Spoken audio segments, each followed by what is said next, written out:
Hi, Jay. Hey, Tim. How's it going? Good. Welcome to Al Insights. Appreciate your time today. Sure. Thank you.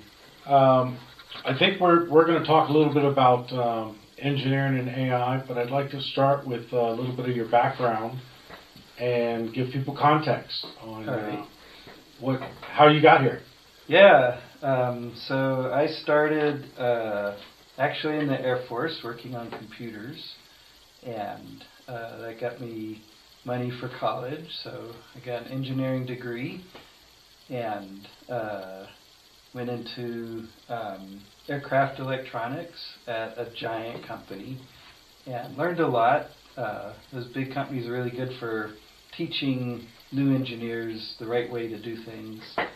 A good example is one of our customers was Boeing, and a cranky old engineer wouldn't let me get away with anything, taught me all about how to make sure any change you make will definitely be safe, reputation's everything, and then he retired.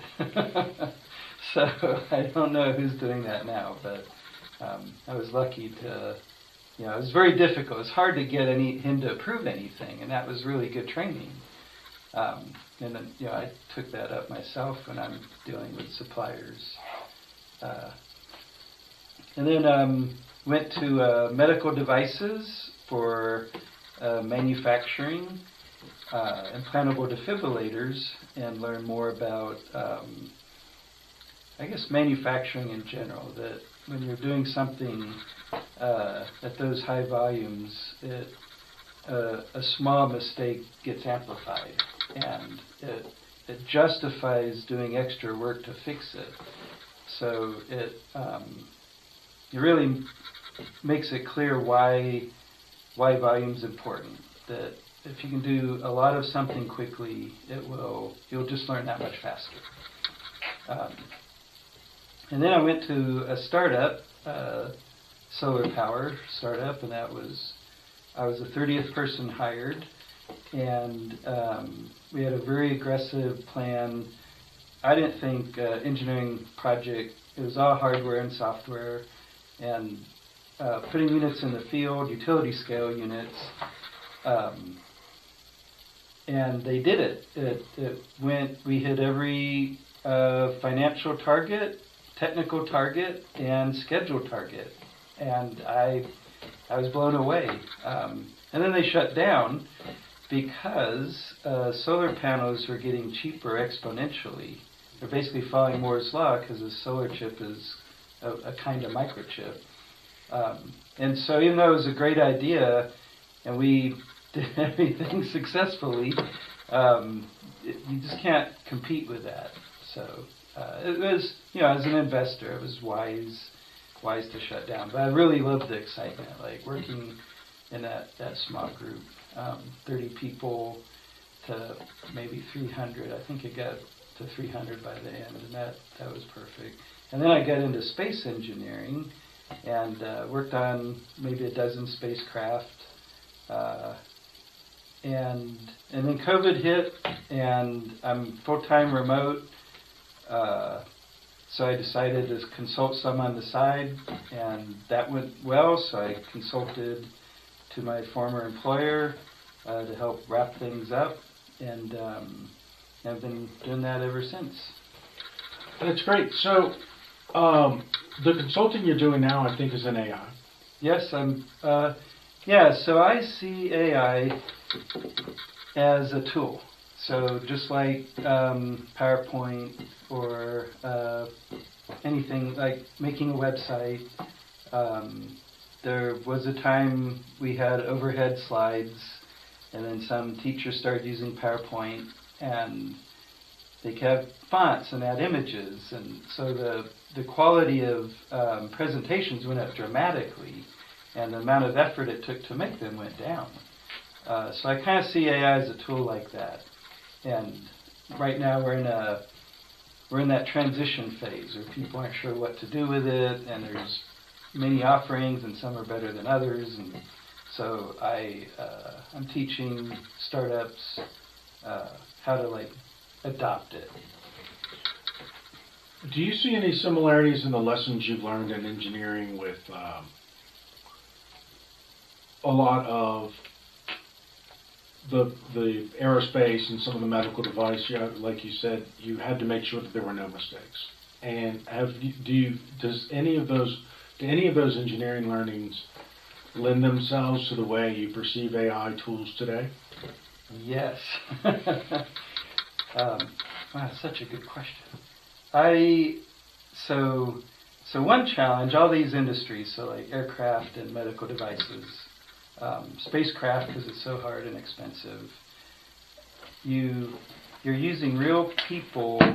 Thank you. Making their best judgment calls on what to do, and I found, and actually I'm recalling a statistic. I don't know where I saw it, but something like experts are right about 80% of the time,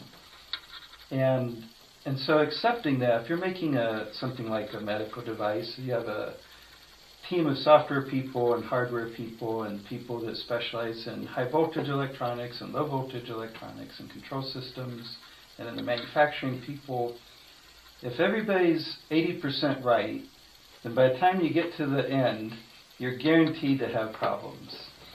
And so you have to have like an approach that accepts wrong answers will be there. And so this is kind of how I deal with AI, that everything it says might be wrong. And if you code with AI, it might, the worst thing is it'll look okay, but it isn't.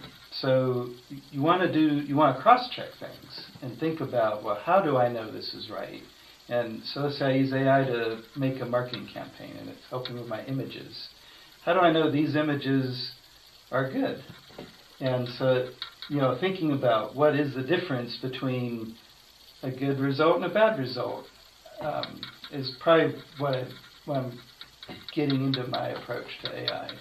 Yeah, I mean, so much of it is you can't abdicate responsibility to AI, but it's an incredible tool to leverage. It's like an electric drill versus a traditional drill. Yeah, you still have to hold the drill, right. But you'll be done a lot sooner with an electric drill. That's really good. Yeah, and I learned early on using a Dremel that I could really screw things up Quickly. very quickly. So I could never screw this up by hand. Yeah, so that's a good example. Yeah, that's a really good point. So the speed is part of the problem. Good. And then when you trust it too much and you forget that it's only 80%, then you're gonna have issues. Yeah, those the probability of errors, they multiply and it's not very forgiving. Yeah. You've been working with coaching and consulting with founders and entrepreneurs on AI. What are maybe the top 3 lessons that you've come away with from the experience of teaching people how to use AI? Yeah, I would say top 3. Number 1, I think a lot of people are daunted at first, and the approach. If you want to take an AI class and you Google AI classes, you'll get the bulk of them will be trying to teach you how learning large language models work, and it's just overwhelming for people. And we have the movies with the Terminator, and so it's scary. They're scared of it. And then when they actually use it, it's like, oh, this is fun. It's not just not daunting. It's a fun thing to do. And not daunting, but empowering. Empowering. And not just empowering, but I guess it's like going back to the PowerPoints. Like now, making slides is kind of a little art project. Right. And before, when you had overhead slides you're writing on, it was tedious. Yeah, so that's one. Another one is a lot of people have obligations to their customers that they can't trust the AI with. And a good example is like HIPAA. So I have one client who has sensitive patient data that she doesn't want to put it online and give OpenAI access to it, and it's not clear if that's even legal even if they say it's legal, they don't specify. They don't say, oh, and HIPAA's fine. That I'm noticing, like NDAs, I have NDAs, and I don't feel comfortable putting my clients' data on these online AI. And so a workaround with them I'm starting to work on is setting up a computer where you keep all the AI on your side. And is that just open source, or is that also air gap? That there's a thing called a digital diode that makes it impossible for data to be sent off your computer without you knowing it. Okay. And I have not set that up yet, but I have a friend in Colorado that has done those, and so that's kind of my next problem to solve is making that. So that's a concern. So you just have to be aware when you're using it that you still want to protect whoever you need to protect, and your duty to them. Like the usefulness of the AI shouldn't supersede that. So just something to be aware of. And I guess that kind of segues into the third one, is the whole issue of ownership, like copyright. If the AI makes an image for me, can I use it? And have you gotten a sense of, if you engineered that you own it? Yes. And I think, and I've seen off and on different takes, but I think that even if you don't touch it, you just immediately post it on your website, it's your copyright. You posted it. So the way you made it, and a person explained to me how they took it. If you go on Upwork and you hire an artist, and you say, make me, a castle with flying ducks or whatever, and they make you a digital image of a castle of flying ducks, and you post it on your website. That's your image. Like it doesn't matter that you hired a person to do it. The prompt engineer was done whether it was a person doing the work or a program. So it's still your work.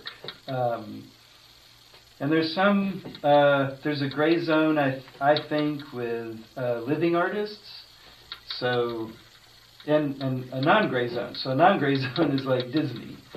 If you put Darth Vader on your website, that's a Disney product, and it doesn't matter that AI made it for you. It's still clearly copyrighted. You're clearly violating copyright. And I think that should apply to living artists' styles.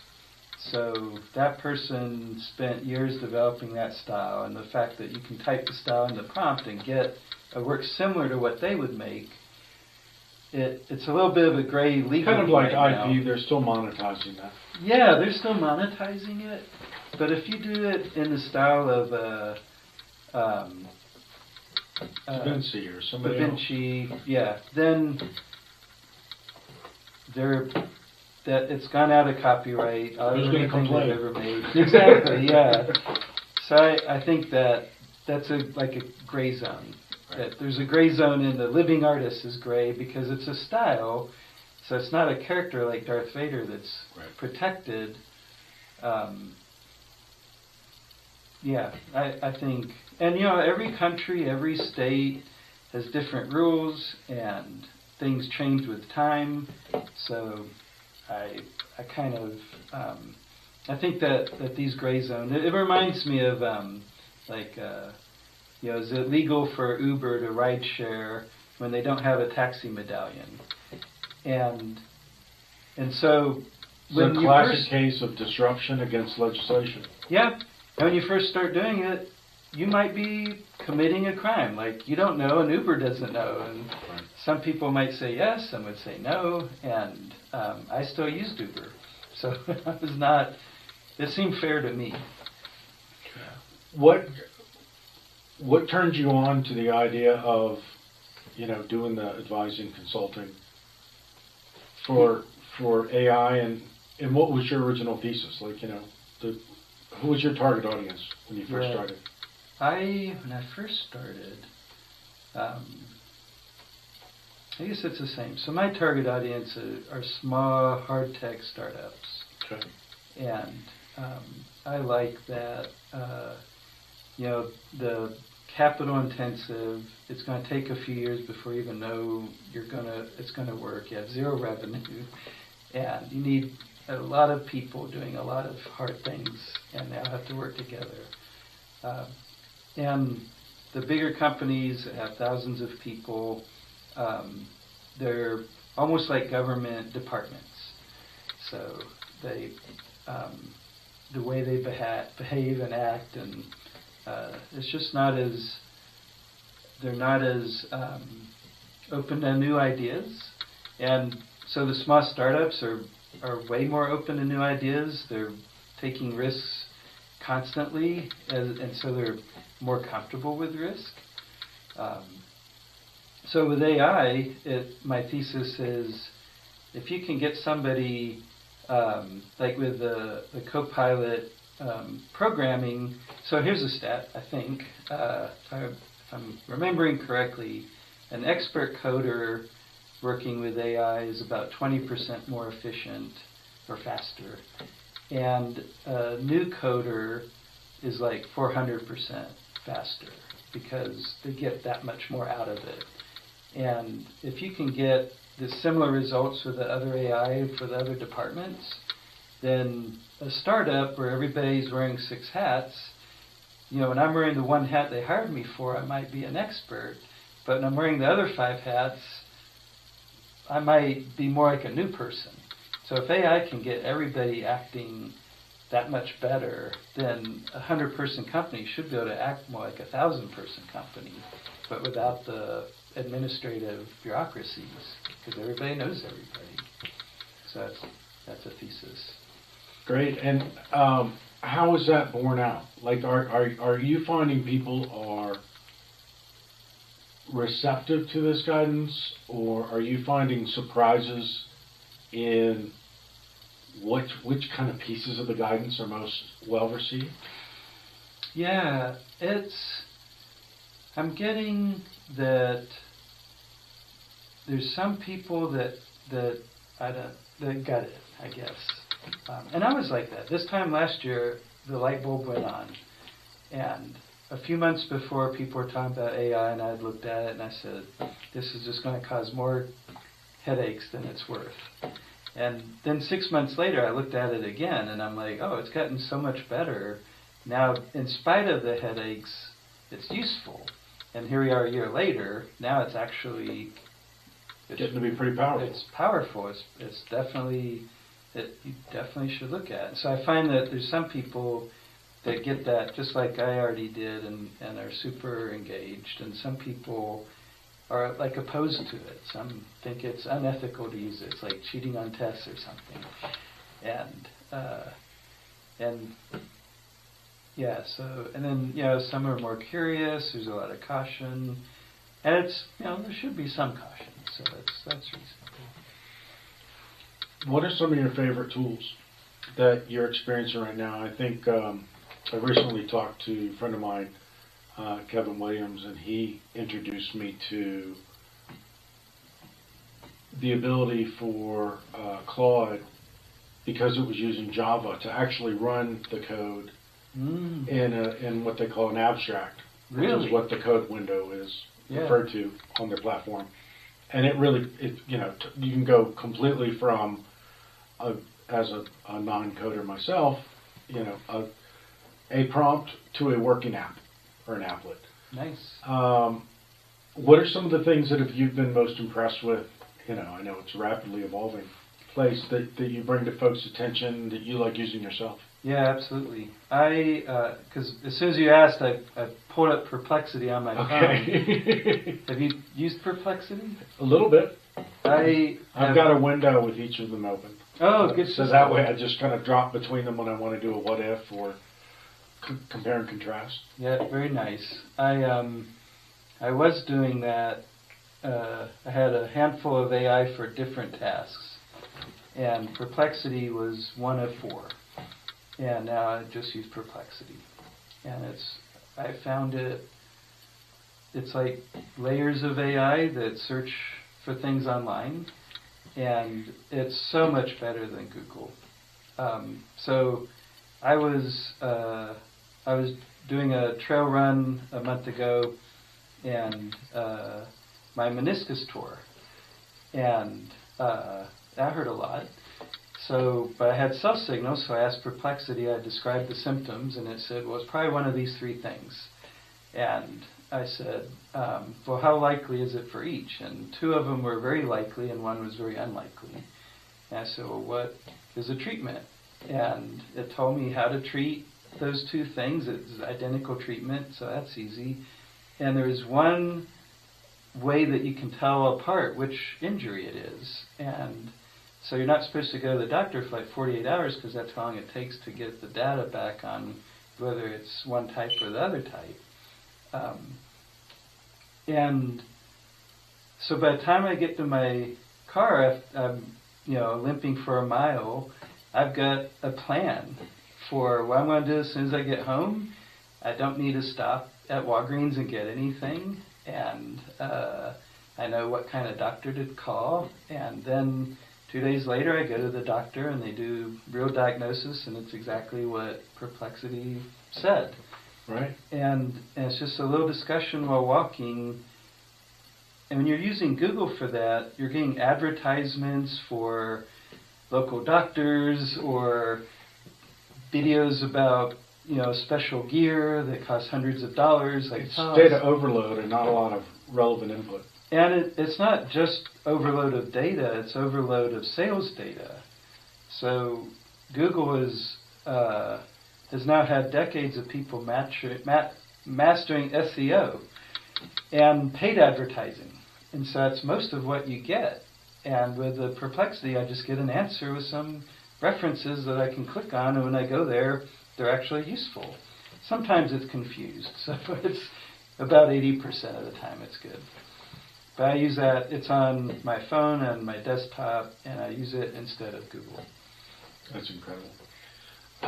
Any other tools that come to mind? I mean, so I have a class where I teach a dozen. Okay. And how to use them, how to use outputs of some to be inputs to others. And so I think it's like rolling your own agents. Yeah, a little bit. Yep. And my approach, I kind of think of them as interns. So it's like each one is an intern with like 6 PhDs who's never had a real job. And so you're asking them to help. And so that's how I teach it. I'm trying to think of, Perplexity is really good. I just started one, the Copilot on my phone, where you can put voice inputs and it will give you a voice output. Okay. And that's fantastic if I have a quick question while I'm driving. It's because I can't type and look at things, and so I'll ask it a question and get an answer, and that's pretty handy. It's not as, I don't think it's as good as Perplexity, but it's kind of similar. Sure. Well, the user operability is a big deal as well. Yeah. What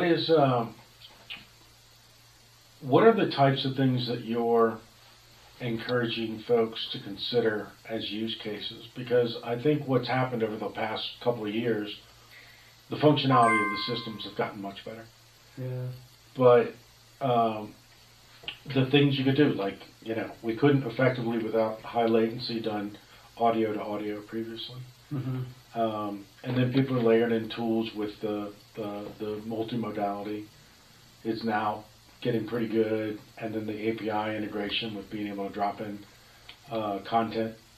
Yeah, it's better. Are there any specific ways that you're encouraging people to do, kind of phase one of playing with AI and making it their friend? Yeah. There's the Perplexity for search, and then for images, there's a handful of image AIs. I really like Dream Studio. A handy one is the Stability AI has a search engine for prompts other people have done. And it's a really nice head start because coming up with prompts for images is almost an art by itself. And I believe it always will be, because artists have a certain way of seeing things. They went to art school, so they know what the terms are for things. And if you're just a random person with no art background, the way you describe it, even if the AI artist is smart, it still isn't as precise as an artist can describe it. And so the artist will get closer. So a nice thing about Dream Studio is it's really easy to get into. And a friend of mine had a kid's birthday party, like 30 kids, and he made a custom image for each kid based on what they like. And so the little bag of party favors for every kid was customized to that kid. And just, playing with AI art, it's such an easy way to do something. And it really, there's so many places you can add images in marketing and websites and presentations that just make it more interesting. So it doesn't have to be precise or exactly what you're trying to do. It just has to fit the role. Yeah, really speeding up that content generation. Yeah. You were telling me over lunch that you recently did a presentation at the Small Set Conference. You want to tell us a little bit about that? Yeah, so my presentation is on why commercial and automotive industry quality is now so much higher than space quality. And it's due to Wright's law, which is so Moore's law for computers is a subversion of Wright's law. And it just says that the more volume you have, the better you get. So we've got more iPhones in a day than all of the space industry since Sputnik. So the volumes are insane for commercial, and they learn so fast, and a tiny mistake is worth millions of dollars when you have that high volume. And with space, a tiny mistake isn't discovered because the satellite stops working or your Starliner stops working, and they may not know why. Starliner they'll figure out because they might not. Yeah. We'll find out. We'll see. Yeah, that one's too recent. But yeah, when a satellite fails, nobody's going up to figure out exactly what's wrong with it. So, whereas with the cars and cell phones, if something fails, they can figure out, is this a major issue or an outlier? So that was what my paper is about, was to get the space industry to look at what the other industries are doing for inspiration and buy directly from them, and not stick so much with the technology they've developed that's now kind of falling behind. Right. Yeah. Who are you looking to work with now on your consulting business? I really like hard tech. So renewable. And what do you mean by hard tech? Yeah, some people call it hard tech, some call it deep tech, and it's anytime you have like a cell phone, it's got physical, it's got batteries and a controller, but the software is important. And so this is hard. It's not, whereas not hard tech is like software. It may be hard, but it's just software. And you can buy an iPhone and make an app for it. So the hard aspect is done. And what makes it hard for investors is you can go from an idea to something like Facebook. I think that took 6 months. And you have $1 billion company in 6 months. Like, that is amazing. And with something like an iPhone, even a powerful computer company like Apple took years to develop and get, like the Gorilla Glass was a major innovation. Nobody had that kind of touchscreen before that was also capable of some abuse and not shatter. And so it took them years to get that and getting everything else working. And then it has to fit this little package, and so that took some innovation. And when you go years without revenue, it the investors don't know if it's working or not. Like, you don't have any feedback, so you just have to depend on your milestones. Are you hitting the milestones? And even if things aren't working, are some of the things working? And are any of these milestones a deal breaker? So I really enjoy that that kind of environment, and I think it's a moat because it's hard. So the investors that do have the stomach for it, when it does work, they're now like NVIDIA, so they've got a huge head start on everybody. And how do people reach out to you if they want to work together? So if people want to reach out to you, what's your website?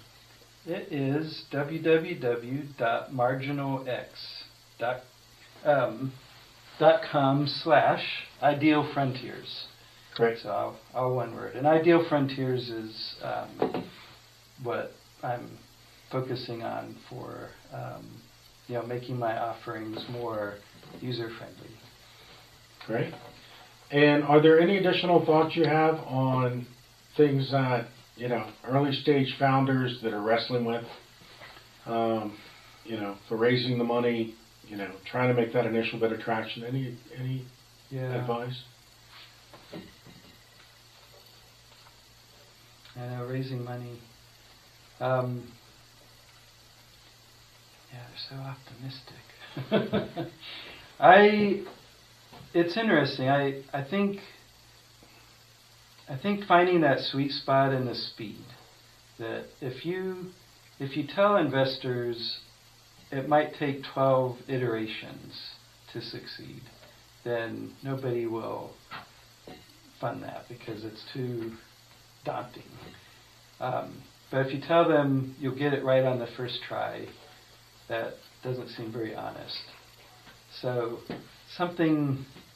there needs to be some balance there, that you have room for the first one not to work.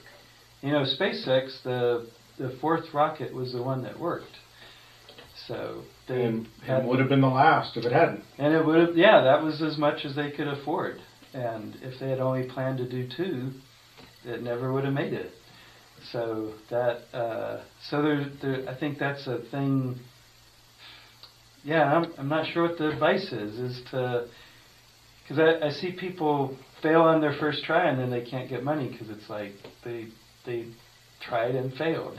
And engineering is, if you're doing something hard, it's hard. And so the first one almost never works. And you learn a lot, and then the second one's better. So it has to be kind of built into the plan that you're thinking that way in terms of iterations.